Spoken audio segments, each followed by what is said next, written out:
Welcome to In the Hot Seat with the Tenney Group. I'm Spencer Tenney. It is good to be with you. Today we have a special guest, Steve Banker, Vice President of ARC Advisory. Steve, welcome to the Hot Seat. Thank you so much for having me. Well, before we heat things up, as we always do, why don't you just take 20 seconds and tell us a little bit about the work that you're doing at ARC Advisory? Yes, Spencer. So ARC Advisory Group is an industry analyst group, which basically means we study technology and we research technology, and we provide reports and other value-added services to both end users that want to purchase that technology and the suppliers that want to understand technology trends and what is happening in the market. Well, given what's happening in the market, this could not be more timely than to unpack some of the things that you are diving into. So let's do just that. So, right out the gate, really enjoyed a recent article from you published in Forbes magazine talking about Walmart supply chain woes. So one of the things that you addressed in that article was just the issues around inventory. Can you tell us a little bit about what's happening with Walmart and what does that mean for the rest of the supply chain? Yeah, so it's not just Walmart. Big retailers across the country have too much inventory on hand, and there's a couple reasons for that. With COVID-19, retailers were having a hard time getting enough inventory, so they overordered. They didn't want to lose market share. They didn't want to have empty stuff on their shelves. And then there were the supply chain woes. You know, the ports were closed. It was tough getting stuff in. And there's some math that basically says the longer the lead time, the more inventory you have to carry to hit the service level you want. So that was an additional factor that ramped up their inventory. And then we hear the Fed is raising rates, and recession is on the way, and folks are having a hard time getting enough money to spend on sort of the extras, and that changed what consumers were buying. So all of a sudden, Walmart was sitting on too much inventory, and this renowned supply chain organization is having problems just like many other big retailers out there. And I think that's really interesting. And one of the responses was from Walmart, as you laid out in the article, was about putting a little bit more pressure on their suppliers in terms of trying to put a little squeeze on what's going on. So, can you tell us a little bit about what's happening there? And is that something that is also a broader trend? Yeah, so when you put pressure on suppliers and you're going into a recession, it's understandable why they would want to do it, but it's a dangerous game to play. If you start asking them for price cuts and cutting their margin, and the other thing people do during recessions is they just pay their suppliers more slowly. The risk is you put some of these companies out of business. And so, when I saw that Walmart was going to pressure them, and they're a gigantic company, I felt bad for the suppliers, and it could be counterproductive. They could lose some suppliers if they're not careful with this. They could drive some people into bankruptcies, basically.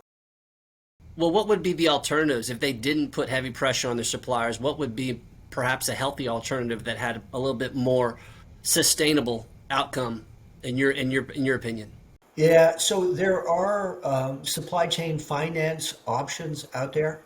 So one thing that is possible is that maybe you're paying the supplier more slowly, but you verify to a bank that this company has an invoice, they are going to ship to you, and then the bank basically gives them a loan. So you get a float. Now, the supplier does get paid less money. There is a cost to that float. But if Walmart sort of puts their name behind it and um, asserts that they are going to pay this company, then the interest that is paid to the bank is less than it would be otherwise. But still, they're talking about lowering costs, and if you do this factoring kind of arrangement, that lowers your margin even more. It's still, I think, it's still problematic. So one of the things that I think is really interesting that you kind of unpack as well has to do with the shift in consumer behavior around like during a recession. So what could that behavior shift mean for, you know, transportation logistics firms? Like, are they ready for that? How does that affect them? And what are we getting into here? Yeah, so best practice around transportation, and not every company does it, is that a forecast is shared with them. So they get a sense of, um, how many truckloads that they're going to have to be sending to a supplier in the coming weeks, right? So as demand shifts, there may be suppliers in the Walmart base that are going to have lower demand, and folks that are providing very low cost basic foods and things like that may have higher demand. So as demand shifts for these suppliers, they want to make sure that they can get the capacity they need if the demand is going to ramp up. And the earlier they know, the better. I like that. Let's shift the conversation to tech here, um, which I'm fascinated about your expertise in this area. So, one of the things, what are some of the trends that you see? We're coming to a recession. Obviously, the Walmart article addresses some things about what they're doing, but what are some of the broader trends that you see folks within the supply chain implementing to use technology to offset rising expenses? Yeah, I don't think it's as much about rising expenses. It, what happened with COVID was um, companies had all sorts of disruptions that were hugely impactful on their bottom lines that actually hurt them with Wall Street. So the trend in the industry is we want more resilience in our supply chain. And when a disruption does happen, we want to be able to react in a more agile manner than we did in the past. So there is one class of solutions that has really sort of soared um, in the attention of chief supply chain officers called supply chain risk management. And it is really, really interesting technology. So basically, what supply chain risk management does is it maps a company's supply chain. And it says, okay, this automotive manufacturer has a tier one supplier in Germany. They ship out of Hamburg. It goes to a port in Long Island or New York City. It goes via this truck route to, you know, uh, a distribution to a factory, right? So they map that supply chain, and they're looking, and they are getting news feeds from literally millions of online publications, social media, and other sources as well. And what they're doing is they're looking for terms like fire in Acme. Fire would be one term.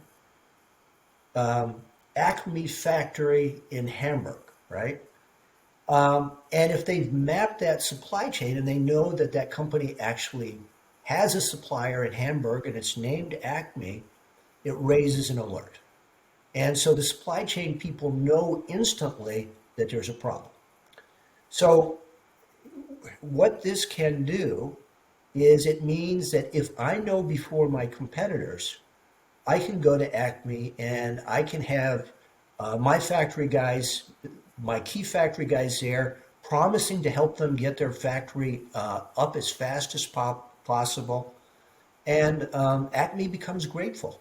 And they decide to give me once that supply starts happening, a much larger share of the allocation of those components that are now in short supply. It can be, I've talked to companies that have done this, and they've saved hundreds of millions of dollars, and they've been in a place where their competitors couldn't run their factories, and they could. So now with supply chain risk management, what we've come to understand is that it's not just a tier one problem.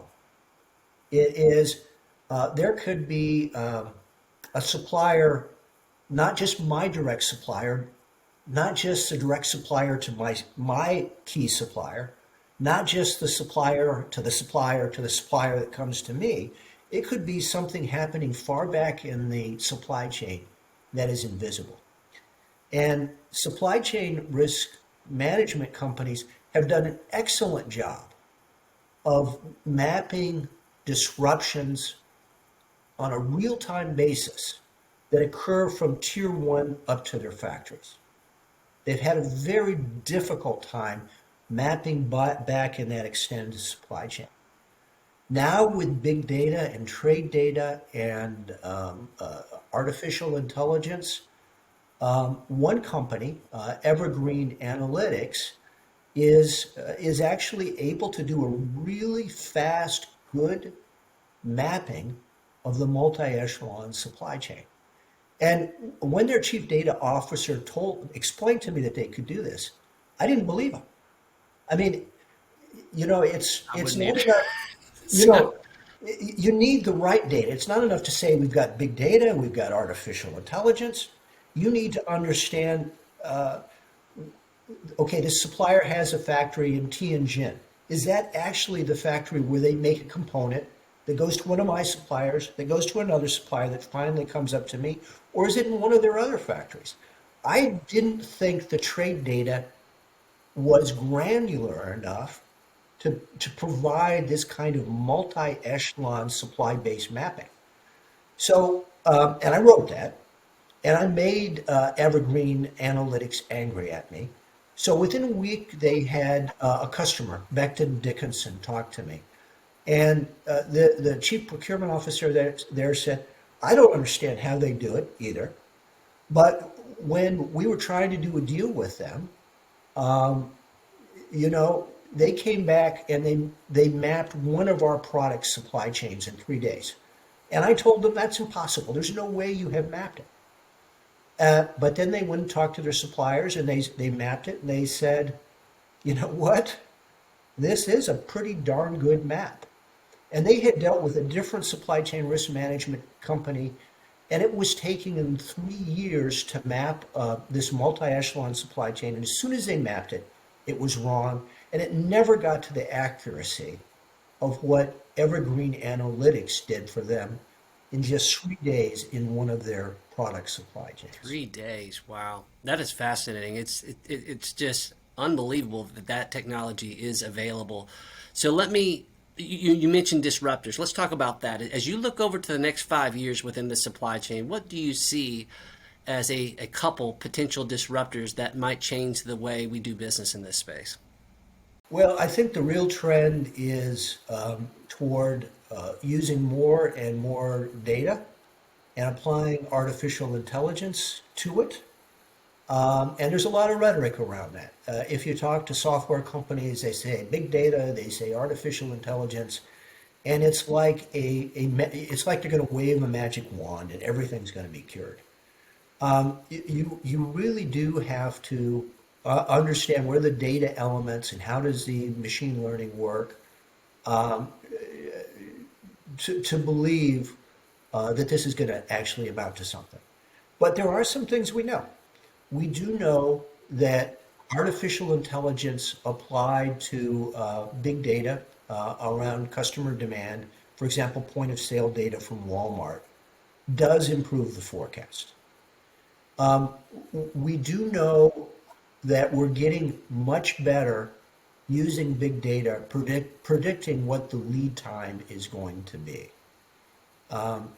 And that supply chain risk management solution I was talking about They use artificial intelligence in that as well, not just to map this multi-echelon supply chain, but to actually understand, the language they're looking at when they look at a online newspaper article, it, it human language is very inexact, right? So an article might say Acme has gone belly up. They use machine learning to understand that belly up could mean that this company has gone bankrupt. That's pretty impressive. That's pretty impressive. All right, I got one last wild card question for you here, Steve. So let's just say that you have an opportunity to go to the moon and travel with Elon Musk or Richard Branson. Who would you rather take the ride with? I like Richard Branson better. I'll be honest. I think Elon Musk is kind of an asshole. That is definitely hot. And a good note to sign off on. See, this is fascinating stuff. I can't wait for our folks in our network to continue to follow your work and analytical work along the supply chain. Thank you so much for being with us in the hot seat. That's going to do it for us. We will see you next time.